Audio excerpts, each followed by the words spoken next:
Live from the SBI Media Studios in Star Valley, this is First Bank of Wyoming Sports Friday. Find your local branch location at gofirstbank.com. It's First Bank of Wyoming Sports Friday on SVI Media and the SVI Sports Network. Again, back in the studios, broadcasting from Afton in Star Valley, Wyoming. Duke Dance and Dahl Erickson here with you, and one of our fellow sportscasters joining us as a guest here on the show today. That's Cullen Holt. He's the voice of the Bridger Valley with My Local Radio. Cullen, good morning. How are you today? Oh, man, I'm great. You know, we've got a lot of local basketball talent this year, so I don't see any reason why I should be in a bad mood because there's a lot of fun basketball games to watch.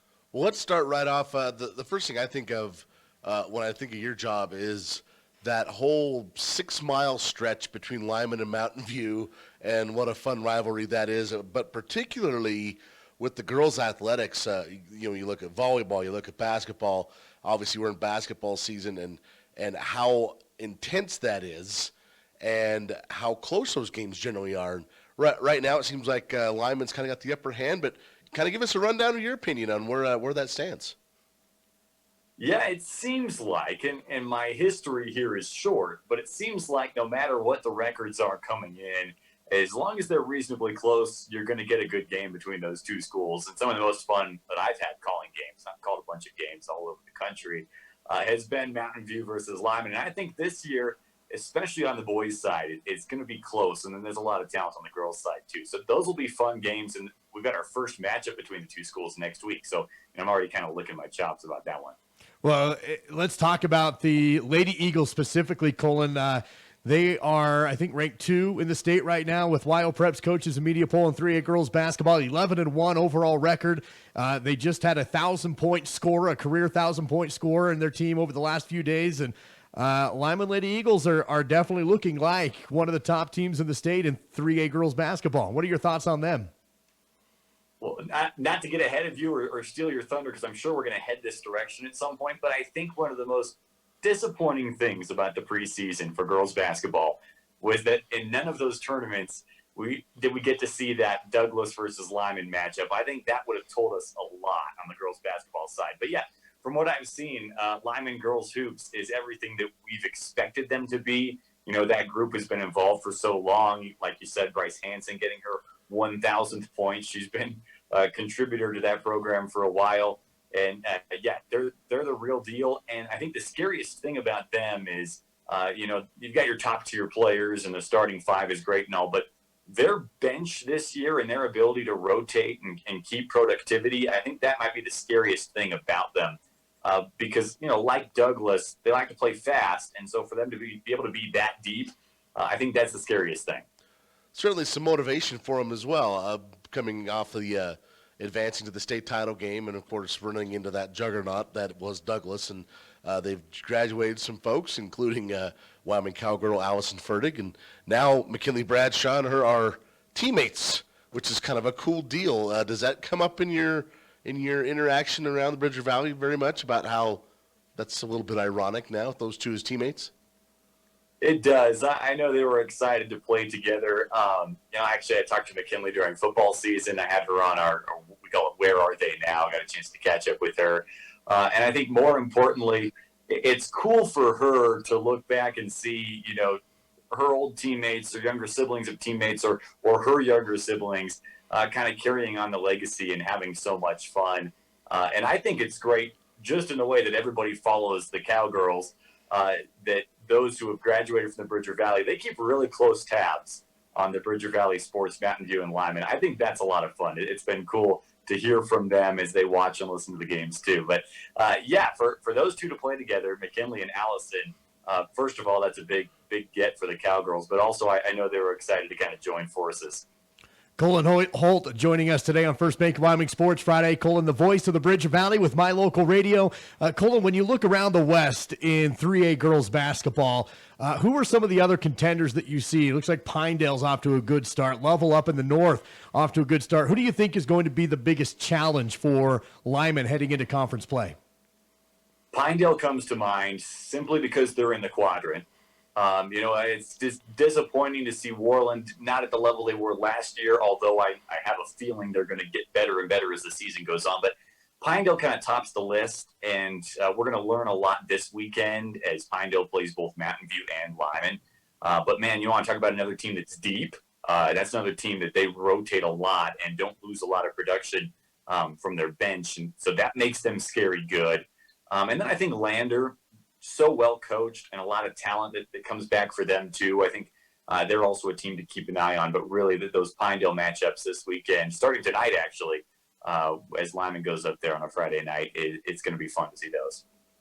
What kind of experience have you seen from any of the other schools on the maybe the eastern side of the state in your travels? Because there's some opportunities, the Flaming Gorge and some different things like that, the East-West Classic. Have you had a chance to see any of those maybe potential state matchups other than the one that we've already lamented we didn't see with Lyman and Douglas? Yeah, I wish I could have seen that Douglas team, but I tell you what, look out for Buffalo. They play fast. They're confident. I don't really think they're afraid of anyone, which helps, especially, sometimes we get in Wyoming these kind of dynasties like Douglas or knowing that Lyman is going to be good. Buffalo's a scary team, and they play really fast, maybe one of the fastest teams in the state. So that's the team that comes to mind when we're talking about the east side of 3A basketball for girls.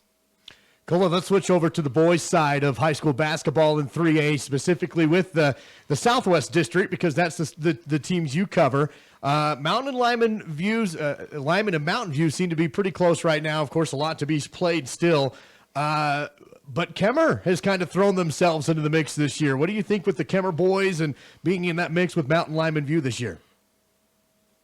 I got a chance to see Kemmer on Thursday, and I don't think I got to see the full potential there because when it comes to athletic ability and raw talent, specifically size, that team is tall. And they get out and move a little bit. So, Lyman took care of them in their conference opener last week. I think Lyman's really peaking right now. We're seeing some of the damage that Lyman can do. But, second round of conference or as Kemmer plays Mountain View tonight, that'll be interesting to see what Kemmer kind of does, what adjustments they make after losing their conference opener. Because, again, they passed the eye test, that's for sure. Who are some of the individuals, not to put you on the spot, but who are some individuals that are kind of leading the way in the Bridger Valley for the boys programs?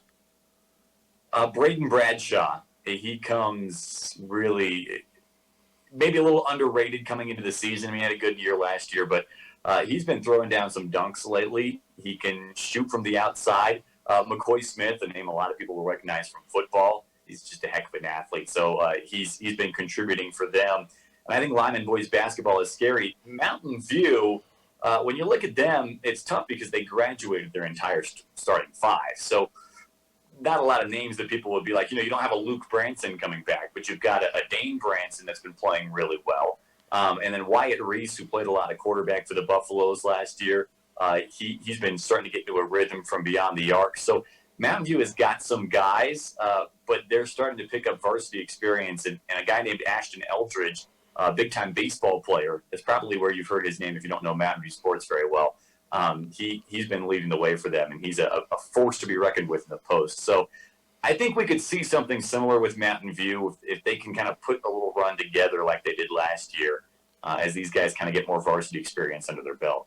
Cullen, let's talk statewide when it comes to boys basketball in the 3A ranks. Who are some of the top contenders that you're seeing across the state right now? That's what I love about 3A boys basketball this year is there's not a clear favorite. I really like Douglas. I've liked them since the end of last season. They're very good. Worland, as always, despite graduating the guys that they graduated, they're always good as well. Buffalo's is kind of in the conversation too. Rollins has a lot of talent. I think Lyman, when they're healthy and when they play put together, they could be one of the best in the state. I really don't know, and I think it's going to be fun to watch how it all unfolds. Well, Cullen, one more question here while we have you on the air with us, and we didn't really prep you for this one. We're going to kind of throw it at you. But now Montana and now just recently Utah activities associations have adopted a shot clock in high school basketball, and we wanted to get your thoughts on that, Cullen, while we got you. What are your thoughts on a 35-second or so shot clock in basketball? People kind of have different opinions on that. What are your thoughts? Well, I think there's different opinions because there are different situations, and it kind of depends on the team you play. I think one day a coach might tell you, I really do not want a shot clock in Wyoming, and the next day you play a team who takes care of the basketball and holds it for a long time, and all of a sudden you want a shot clock. I think the game is heading in that direction, that it certainly wouldn't hurt. I would welcome it. I wouldn't be upset by it. But I don't have enough of a knowledge base or starting data of Wyoming high school hoops to say confidently whether I want it or not. But I wouldn't be upset if they got a shot clock here. I know Utah, isn't that new today maybe that they added one for next year? Just in the last few hours, actually. It's brand new, yeah. Yeah, okay, I didn't break that news for you. But yeah, I would like to see that come to Wyoming. I think that certainly could do more good than harm. Cullen, thank you so much for your time. We appreciate it, and we're interested to see how the games shake out this weekend in competitive 3A. Absolutely. Hey, thank you, guys. I'll always make time for you guys. I appreciate it. You guys do an awesome job. Hey, that's Cullen Holt, the voice of the Bridger Valley with My Local Radio.